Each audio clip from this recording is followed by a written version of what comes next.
Hello everyone. So ಇವತ್ತು ನಾವು empower P U ಕಾಲೇಜ್ದ ಬಂದಿದ್ದೀವಿ. ಏನ್ ತಂದಿದ್ದೀವಿ ಇವತ್ತು ಅಂತಂದ್ರೆ ನಮ್ಮ ಎಂಪವರ್ ಅಲ್ಲಿ ಆಗಿರುವಂತ ಒಂದು ಒಳ್ಳೆ ಅಚೀವ್ಮೆಂಟಿನ ಕಥೆಯನ್ನ ತಂದಿದ್ದೀವಿ. ಸೊ ನಮ್ಮ ಜೊತೆಗೆ ಇದ್ದಾನೆ ಒಬ್ಬ extraordinary student Nagaraj P. So ಇವನು ಕರ್ನಾಟಕ ರಾಜ್ಯಕ್ಕೆ 10ನೇ ಸ್ಥಾನ ಪದವಿ ಪೂರ್ವ ಶಿಕ್ಷಣ ಇಲಾಖೆ ನಡೆಸುವಂತ ಪಿ ಯು ಬೋರ್ಡ್ ಎಕ್ಸಾಮ್ ಅಲ್ಲಿ 10ನೇ ಸ್ಥಾನವನ್ನು ತಗೊಂಡಿದ್ದಾನೆ. 600ಕ್ಕೆ 589 ಮಾರ್ಕ್ಸ್ ಅಂಡ್ ಧಾರವಾಡ ಜಿಲ್ಲೆಗೆ 3ನೇ ಸ್ಥಾನವನ್ನು ತಗೊಂಡಿದ್ದಾನೆ. ಸೊ ಈ ಸ್ಟೂಡೆಂಟಿನ ರಿಯಲ್ ಸ್ಟೋರಿ ನಾವು ಇವತ್ತು ನಿಮಗೆ ತೋರಿಸ್ತಾ ಇದ್ದೀವಿ. First of all congratulations Nagaraj for wonderful achievement. Thank you so much, sir. I am truly happy and thankful for the Empower PU College. Nagaraj, ಈಗ ನೀನು one of the top rank holder for the state Karnataka.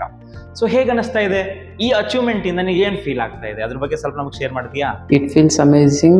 It is the consistent hard work of 2 years in Empower. ಮತ್ತು ಇಲ್ಲಿರುವಂಥ faculties ಮತ್ತು environment test series ಎಲ್ಲ ಈ ಸ್ಕೋರಿಗೆ ಕಾರಣವಾಗುತ್ತೆ.